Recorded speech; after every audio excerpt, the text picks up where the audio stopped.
todo mundo, e aí pessoal do oitavo ano C e outras pessoas que estão assistindo aqui essa aula, professor Wagner Brito.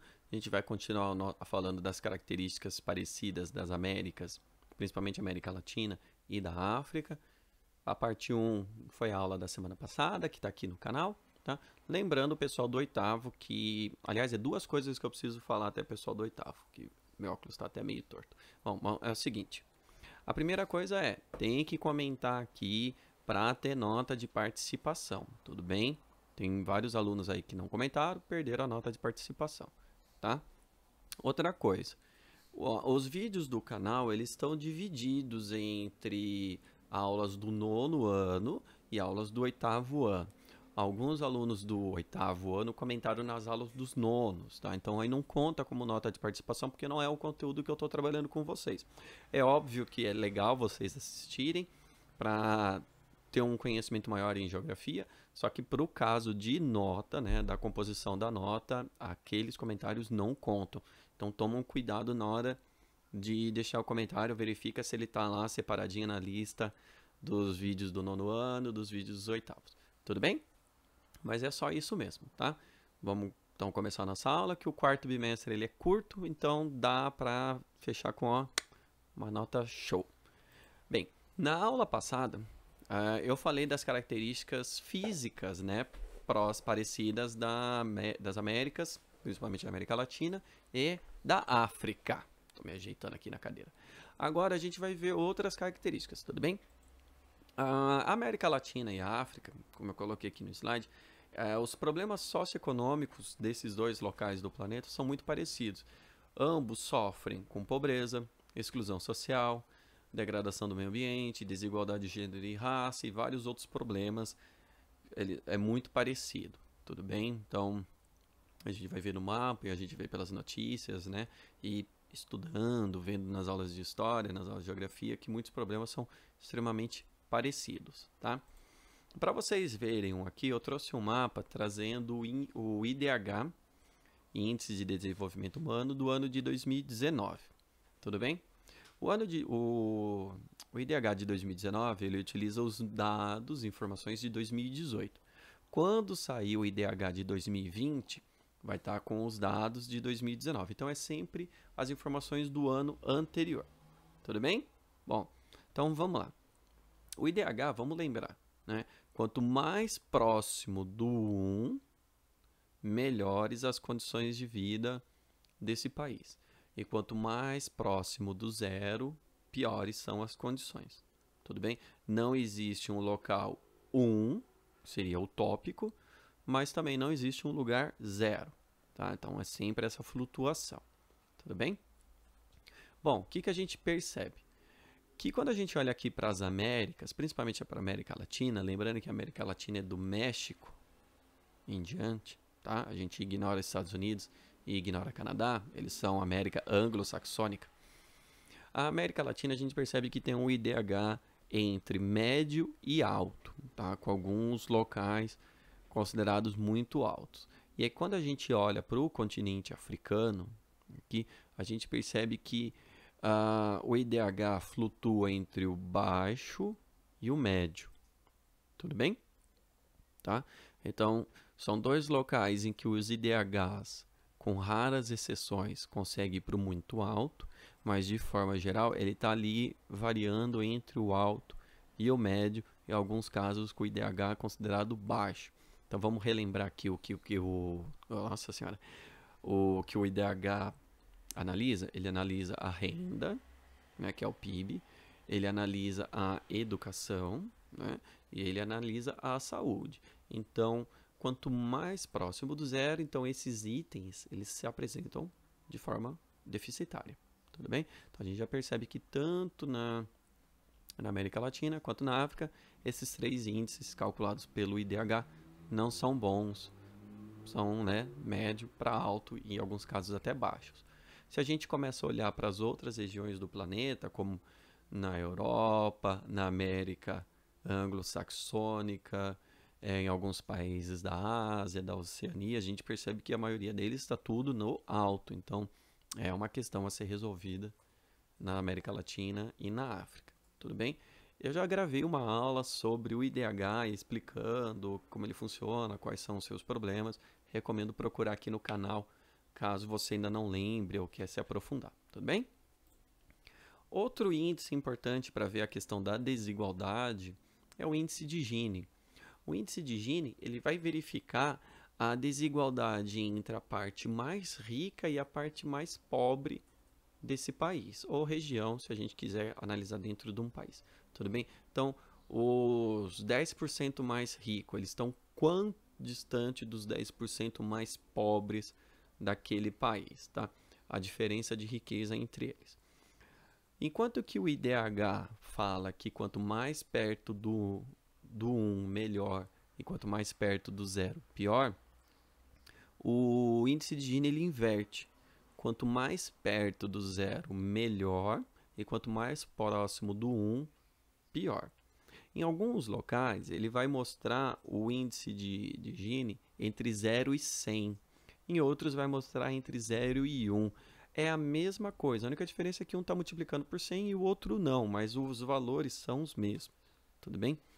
Internacionalmente falando, quando está ali entre 0,4 ou 40, né, se estiver entre 0 e 100, é uma situação complicada, em que as desigualdades sociais são facilmente perceptíveis e quanto maior for isso, piores são as desigualdades. E aí, para baixo do 40 ou para baixo do 0,4, as desigualdades sociais são menores, menos perceptíveis a olho nu. Tudo bem? Então, o que a gente percebe? Quando a gente olha aqui para as Américas Latinas, olha a desigualdade entre os 10% mais ricos da população e os 10% mais pobres. É muito grande. Tudo bem? E na África também. Só que a África tem um detalhezinho importante que a gente vê aqui em alguns países estão na cor verde, de acordo com o mapa. Ou seja, que a desigualdade entre os mais ricos e os mais pobres não são tão grandes assim. Só que nesse caso em específico de alguns países africanos, a desigualdade entre os mais ricos e os mais pobres é pequena, porque os mais ricos não são tão ricos assim, tá? Se a gente comparar com outros países, por exemplo, se a gente pegar aqui com a questão brasileira, os mais ricos aqui no Brasil são ignorantemente mais ricos mesmo do que os 10% mais pobres, tá? Tanto que tem brasileiros que entram aí na lista das 10 pessoas mais ricas do planeta, tá? Das famílias mais ricas do planeta. Enquanto que no continente africano a gente já não vê tanto isso não. Mas é que a galera mais rica mesmo, ela não é tão rica do que a galera muito mais pobre, tá? Em algumas áreas do continente africano. O restante do continente africano a gente vê que a desigualdade é gigantesca. Tudo bem? Então, outra semelhança, né? São essas desigualdades sociais. Esses dois mapas, eles já indicam para mim que são regiões do planeta com grandes desigualdades sociais, tá? E desigualdades econômicas. Tudo bem? Continuando, aí eu trouxe um outro mapa aqui também, que tem no caderno do aluno, aí de quem é da rede pública. Um mapa bem legal que eles elaboraram, mostrando os conflitos armados que existiam, né, que se tinha notícia até maio de 2020. Assim, muitos desses conflitos ainda existem, tá? Mas até a produção do mapa eles consideraram até maio. E aí o que a gente percebe? A quantidade de conflitos existentes, tanto nas Américas Latinas quanto no continente africano. No continente africano tem mais, né? E aí ele indica que quanto mais escuro o tom, né, maior a quantidade de pessoas mortas por ano. Então, apesar de no continente africano ter mais países, o interfone está tocando, gente. Enquanto que no continente africano tem mais países do que no continente, na América Latina, aqui na América Latina a gente vê que de forma geral tem conflitos que estão matando muito mais pessoas, tudo bem? No caso da América Latina, aqui no caso do México, que está em destaque, é o problema com o narcotráfico, tá? O conflito com o narcotráfico lá é gigantesco. Enquanto que no continente africano o conflito é mais guerra civil, territorial, tá? Pelo mando do comando do país, tudo bem? Mas ainda assim a gente pode perceber que são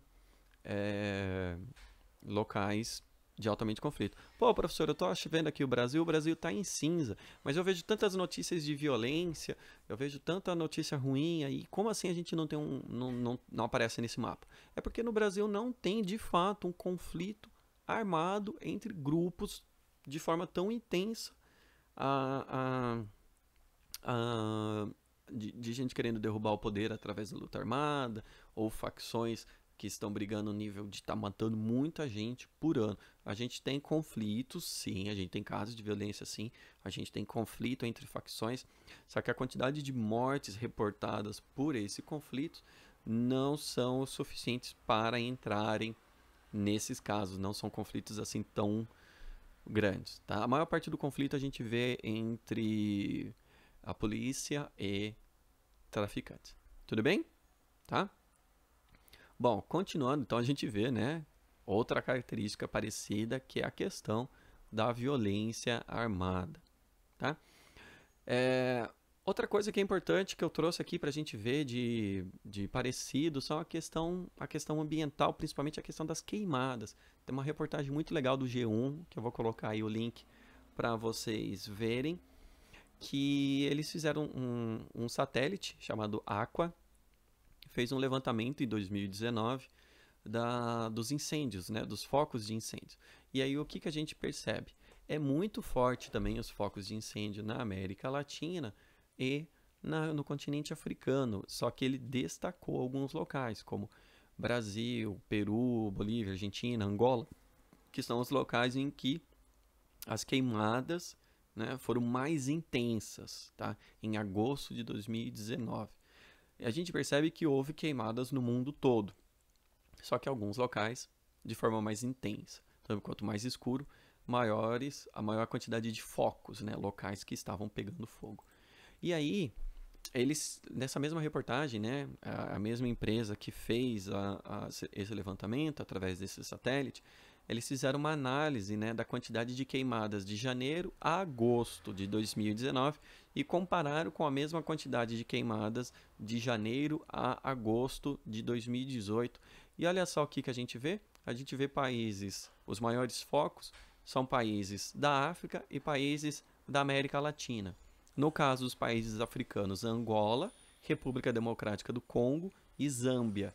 E os países latino-americanos, eles deram destaque aqui na reportagem, Brasil e Guiné. Obviamente, né, Brasil, porque é o nosso país, né? Então o foco da reportagem acaba sendo o Brasil. Mas olha só que interessante a gente ver o quanto a gente queima e ainda assim as nossas queimadas são menores do que a gente vê no continente africano, pelo menos em 2019. Ah, então quer dizer que a gente pode sair queimando tudo? Não, galera, não é isso. A gente não deveria nem estar aparecendo nessa lista aqui. A preservação ambiental ela é extremamente importante. Se você quiser saber mais sobre isso, tem 2 aulas minhas do 9º ano sobre a questão ambiental que tem aqui no canal. Assista lá para você entender. Não é só porque tem países na África que estão queimando muito mais e ninguém está falando. Tá falando sim. Acontece que na nossa situação socioeconômica, o Brasil ele é economicamente muito mais forte que os países africanos, então a gente vai chamar mais atenção mesmo para os nossos problemas, tá? E a reportagem ela ainda trouxe, aqui foi. A reportagem ainda trouxe um ranking, né, das queimadas no mundo, os 10 países que mais tiveram queimadas no ano de agosto, no mês de agosto de 2019 e 2018. O que a gente percebe novamente? Quem está fazendo parte da lista, nos 2 casos, países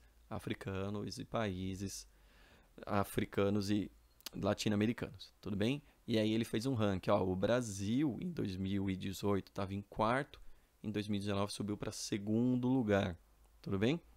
E aí ele vai mostrando alguns países saíram da lista, outros entraram, mas de forma geral é um problema extremamente grande essa questão das queimadas. Mas o foco da aula aqui era a gente perceber que tanto o continente africano quanto a parte latino-americana do continente americano tem problemas muito parecidos, problemas de violência, problemas de pobreza, problemas ambientais, no caso aqui como exemplo eu trouxe as queimadas, mas eu poderia estar abordando o desmatamento, eu poderia estar abordando a poluição do rio, só que como as queimadas é um assunto que está em voga, é um assunto que está aparecendo bastante aí nas mídias, é bacana a gente ver. Pô, professor, por que você não falou de 2020? 2020 ainda não acabou, galera. Então é importante a gente esperar ter dados mais consolidados, ter mais informações para a gente conseguir falar melhor de 2020. Mas o que a gente já percebe de 2020, pelo menos no caso do Brasil, é que a quantidade de queimadas agora em 2020 já superou 2019. Mas, né, vamos torcer para que isso pare. Tá? Pelo menos isso. Tá? Então é isso, galera. Essa aula eu fico por aqui. Deixe um comentáriozinho. Vai ter atividade para fazer. E se você deixa um comentário, né? Se você tiver mais informações, tiver mais curiosidades, tiver dúvidas, pode deixar aí no comentário. Ou pode me procurar, que eu ajudo a tirar essa dúvida. Tudo bem? Então é isso, galera. E até semana que vem com mais uma aula de geografia. Tchau, tchau.